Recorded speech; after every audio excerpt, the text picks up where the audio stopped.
Hello mga kabibig! Welcome back sa ating bagong YouTube channel. Ito ang pinakamaingay na YouTuber sa balat na YouTube. Ako si Kabibig, maglebak-lebak na down with evidence. Ako, grabe ito mga inamin ni Attorney Guanzon.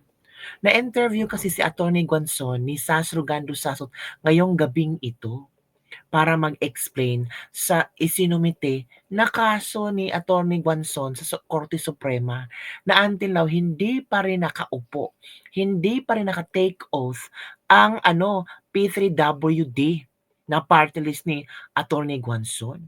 Ay naku kabibig, kung makinig kayo kay Attorney Guanzon, marami kayong malalaman na sikreto na mga kabibig. So eto manood tayo sa exclusive interview ni Sasrugando Sasot kay Attorney Rowena Guanzon. Depende na sa inyo kung bobotohan nyo ba ang P3WD. Pero ako, parang na-love ko na si Attorney Guanzon. Parang talagang she's fighting for the PWD. She's fighting for the rights and for yung mga benefits na pwedeng makuha ng mga PWD. And kasi ang gobyerno parang, hindi naman ibig sabihin na neglect sila, pero parang hindi nabigyan ng atensyon. Kaya nga hindi sila nakaupo eh. Kasi parang hindi nabigyan ng atensyon. Hindi parang, kundi hindi talaga nabigyan ng atensyon at hindi pinaupo, hindi pina-take oath. Ano ba ang problema? Nanalo naman sila. So ito kabibiga, manood tayo sa exclusive. At ito pa kabibiga, DQ pala ito si BBM. Disqualified dapat si BBM tumakbong presidente. Nako, ito na.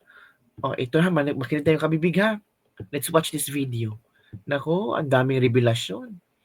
Let's listen. Sa tuhod ko, maliit yung isang paa ko. At sa mga airport ay nagwi-wheelchair po ako dahil sa kalayuan. Kaya tunay po talaga itong P3PWD na marginalized sector. Kaya tulungan niyo po kami dahil kalahati po ng boto namin ay galing po sa mga taong hindi PWD. Yun pong naniniwala na kailangan matulungan sila at naniniwala sa akin na ipaglalaban ko po ang karapatan ng mga Pilipino, lalo na ng PWD at mga matatanda. Ang duda ko po talaga itong impeachment na ito. Ayoko talaga pumunta dyan eh. Oh. Pero tinatanong nyo, ako ang first nominee, opo. Maawa na po. Alam nyo ba, may isang tao ako nakita sa isang restaurant sa Clark. Biglang pumunta sa akin at pa-picture. Sabi niya, attorney, hindi man ako bumoto sa'yo noon. Ngayon boboto na ako sa'yo. Kasi naawan ako sa'yo. Dapat maupo ka na. Di ba? First Naawan nomination. na sa akin. Maupo na daw ako. Itong Attorney Guanzon, kasi marami hindi nakakaalam dito sa P3PWD. Actually, hindi ko nga ito alam. Pero ang nakagulat dito, kasi tiningnan ko yung boto nyo eh. Mas malaki pa talaga yung boto nyo kaysa dun sa mga ibang nakaupong party list. Opo, totoo po yan. Kaya ayoko lang naman sabihin eh, na bakit kayo ganyan, Speaker? Dahil ba ito sa impeachment? Bakit? Alam mo ba kung ano ang boto namin? Dr. Ilagan is a doctorate, no? It's an expert in education. Correct. Businesswoman. You think that Attorney Guanzon can tell her what to do? She's a trustee, highly educated. She has her own mind, and the decisions of the P3 board. Talaga pong nagmi-meeting kami. Hindi lang po ako. Hindi po totoo yan na kung anong boto ko, ayun pong iboboto. Hindi ko po yan puppet. Kaya po yan pinili namin ng highly educated para makita nila na she's reasonable. But she carries the P3PWD party. She will vote according to the board's decision. Eh, problema po kay Speaker, palagay ko may nagchuchuwariwap sa kanya na ako'y anti-BBM pa rin. Alam nyo, simula na si BBM nag-stand against China, like ko na siya. May 1 point ka. Kasi ayoko talaga yung ginagawa ng China na creeping occupation na yan. So, pero sa ibang bagay, corruption, kung ano-ano, no. Diba? Ganun din naman ako eh. Si Attorney President Gonzon. Duterte nun, extrajudicial killing ang charges sa kanya. No ako dyan. Pero yung kung war on drugs na wala lang EJK, check ako dyan. Ba? So yung mga ako, per issue lang ako, hindi ako tumitingin ng personalidad ng tao na yan. Galit ko yan, ayoko na makita. Hindi po ako ganun. Kasi judicious po ako eh. I'm judicious. So, I am Attorney trained. Gonzon, may tanong po dito. Siguro na ano yung taong bayan. Sabi, Madam Rowena, tanong lang, sa isang term na hindi pinaupo ang P3 PWD sa Kongreso, sino ang nakatanggap ng sweldo ninyo? Yan po ang tinanong ko po sa interview ko sa Supreme Court.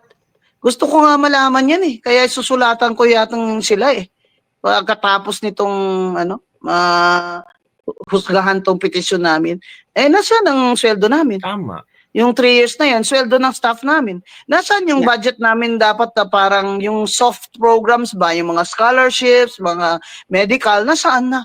Sinong gumamit? Pati opisina namin na nalagyan na namin yun ng aircon eh. Oh. 2 aircon, 90,000 yun. Kasi pinili na agad na ground floor. Ang aming, ang galing-galing no dating Sec Gen, si Sec Mendoza. Ngayon may nakaupo na dun eh. May utang kayo sa akin ha. Bayaran nyo yung aircon ko dyan ha. 90,000 yan. Ilang wheelchairs ba yan ha? Mamaya na tayo magsingilan. Pero tama po yung tanong nyo. Nasaan na po ang sweldo namin? Madam, ang inyo daw office ay nasa akap na.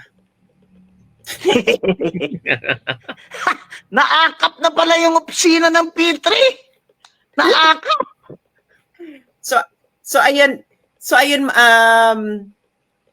baka may nagtatanong dito, ma'am. Baka kaya hindi kayo pinaupo dahil noisy kayo.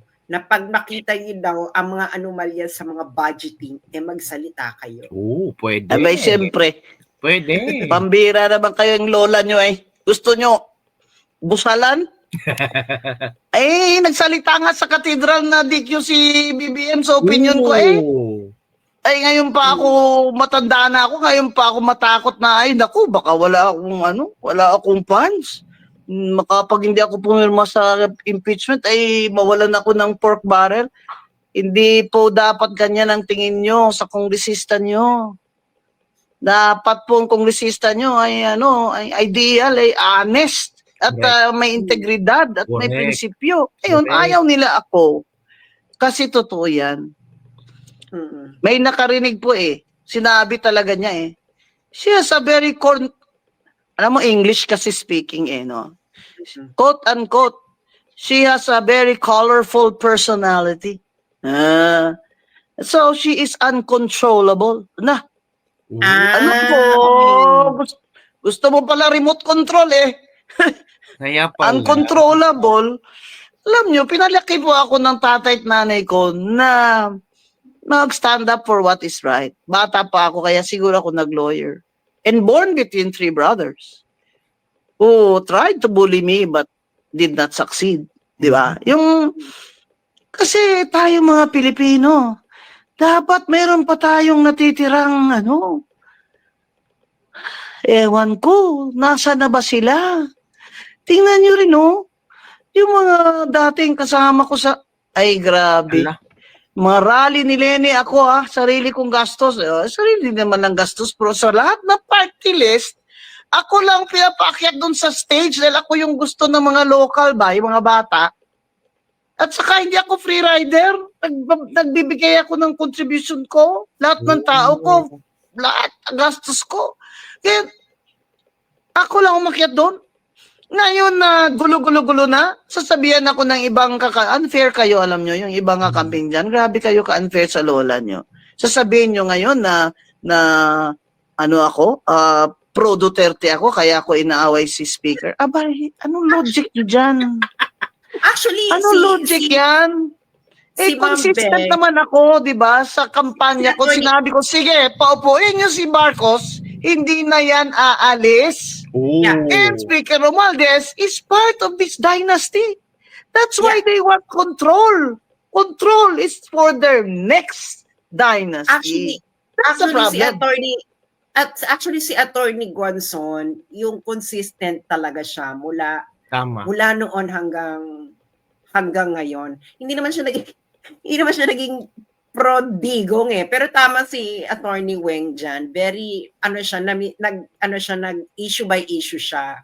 Kasi naalala niyo yung nung commissioner pa si Attorney Guanzon ng COMELEC noong 2016, yung ENYE issue.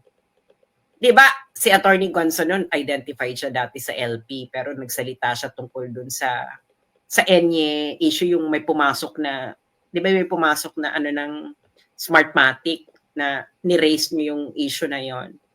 So ano talaga siya, actually okay nga kay Attorney Guanzon si Amy, sabi niya nga noon si Amy dapat si Amy na lang kayong magtiwala, wag daw kay BBM. So hindi siya nagbabago-bago hindi ba siya sala sa Balimbing, hindi balimbing.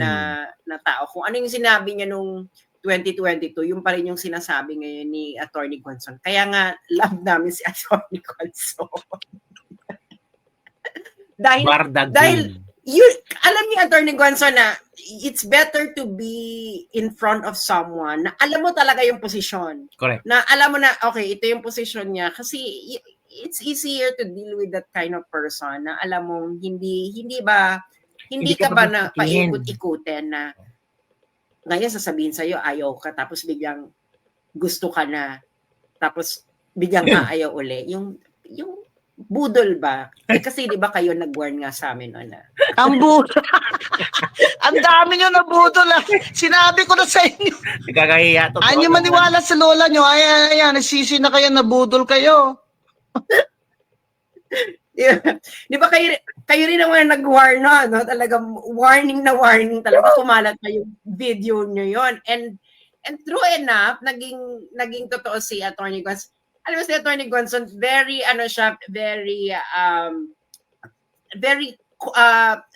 kulang ba yung analysis sa politika. Sabi nga niya, dapat si Sara na lang pinatakbo nyo, hindi na kayo nagka-problema ng ganito. True. Ooh. From the start. At sabi ko, sa dami naman ng mga Marcos dyan, sabi ko sa loyalist. Kasi naman may kamag-anak naman ako mga loyalist ng mga leaders, no? Tagal ba namin sa politika? Sinabi ko, bakit yan ang pinatakbo? Bakit ba ganyan? Ang dami namang Marcos dyan na may isa pang abogado, estudyante ko. Bakit hindi yun? So, yan ang ano yan. Kaya hindi naman personal yung aking opinion na i-DQ siya. Hindi po. Talagang based on evidence po yun. Oh, Kaya ngayon po nagkagulo-gulo tayo ng ganito. Ang economy natin ay terrible. Mas mataas pa ang gross domestic product ng Vietnam sa atin. Nandun lang ako last month. Wow. Mataas-taas na lang ang ating GDP sa Cambodia. Mga kababayan, ang mahihirap sa Cambodia ay sa putek natutulog. Agoy. Angat lang tayo ng konti sa kanila by 1 inch. Anong nangyari? Ang gobyerno ang nangyari. Kaya sinasabi ko, China against China, go BBM, I'm right behind you. Pero economy, corruption, PhilHealth zero, DepEd slashed ang budget, puro infrastructure, puro kayo flood control na 40% in the pocket of some congressmen who are also contractors. Agoy. Ang daming party list na contractor. Agoy. Ang pasimuno o financier. Kunyari, ganito ang pangalan, wala contractor. Ito namang mga mayor, kung sino naman makabigay sa kanilang project, doon naman sila, naturalmente. Pero, party list po ito. I-respect naman po ninyo ang mga sektoral na tunay. Yan lang po hinihingi ko sa mga mayor. Hayaan nyo na po ang mga PWD at seniors niya na bumoto sa amin. Iilan lang naman sila. Yan lang po ang pakiusap namin. Tama. Attorney Guanzon, kayo lang ba ang party list na dedicated sa PWD? Yes, ma'am. May isa dyan na sabi nila PWD din sila, pero multisectoral sila eh. Kami talaga nakasiro kami doon sa PWD. Seniors, families of this PWD patients, yung mga malubhang sakit like cancer, PWD po kayo pag may cancer kayo, o kaya ay HIV/AIDS, o kaya ay autoimmune diseases, PWD po kayo. Nakapokus lang po kami doon. Yung iba po, multisectoral sila kasi sagol-sagol ba, halo-halo para shotgun style yung kampanya nila. Abay, lahat na lang gusto nyo inyo Pero kasi vote buying ang strategy nila, kami hindi, ma'am, hindi. Ako, ang sinasabi ko, ang constituents natin ay PWD, children with special needs, elderly, and the patients. These are our constituents. Wow. But our army of voters must also come from educated people, people who have no education but have a heart for our constituents, and who will volunteer their services out of love for their country. Kasi si Attorney Gonson, hindi naman magiging congresswoman lang nitong ating mga PWD. When there is a national issue of importance there, or international or foreign policy, I'll stand up for that also. I'll vote for that also, and I'm highly qualified. Kaya, tinitingnan po dapat nila din ang kakayahan ng kanilang pinipiling party list kung sino ang first nominee. Correct. Can you imagine, SAS, out of 300 Congress people, there are only about 15 or 18 lawyers? Ooh. Ayun na nga. Kaya yung impeachment na yan, hindi ko alam kung anong strategy nila dyan sa prosecution. I want to see how this is gonna go because they did not really practice law. No? Well, ayun na nga. Ito sabi ni Attorney Gonson, ano lang daw pag-usapan namin, itong petition, pero napunta na sa impeachment. So yun, kabibig, yun ang nakikita ko si Attorney Rowena Gonzon, may puso siya para sa PWD. Kaya, hindi ito whole kanang interview pwede yung panoorin ito sa Facebook ni Mrs. Rugando Sasot, and also huwag yung kalimutan, P3WD Party List number 8 yan mga kabibig. Kung may puso kayo para sa mga PWD, kahit hindi ka PWD, at gusto mo silang tulungan, at gusto mo na mabigyan sila ng boses sa gobyerno natin, huwag yung kalimutan ang P3PWD Party List number 8 po. Yun mga kabibig. So, marami tayong party list na pagpipilian, pero ang puso ko ay para sa mga PWD. Maganda itong party list ni Attorney Rowena Gonzon. So sana huwag yung kalimutan kung gusto nyo. Kasi you have your own rights to vote kung sino ang gusto yung party list. Tama nga si Attorney Rowena Gonzon. Tingnan mo ang qualification sa first nominee. Kung gaano siya kagaling, marunong ba siya magdebate, meron ba siyang kakayahan, highly qualified pa. Mahirap naman kung ang first nominee walang kaalam-alam, 'di ba? Hindi marunong magdebate, hindi marunong magdiskurso, hindi marunong magbigay ng kanyang opinion, hindi ko highly qualified. So, tama si Attorney Rowena Gonzon. Dapat sana may debate, no? Para makita natin kung sino yung magagaling ng mga party list first nominee para ang mga tao doon napipili. 'Di ba? So, yun na, kabibig, ang ating latest lebak-lebak for today. Grabe, palakpakan kay SAS at kay Attorney Rowena Gonzon. Pero, in fairness, talagang inamin ni Attorney Rowena Gonzon na DQ si BBM, yung pagtakbong presidente, at may mga ebidensya siya. Naku. Lang kabibig, ano ang inyong reaction tungkol dito? At bubotohan nyo ba ang P3PWD ni Attorney Rowena Gonzon? Write down your comments below and don't forget to like, subscribe, and share this video. Bye everyone. See you next time.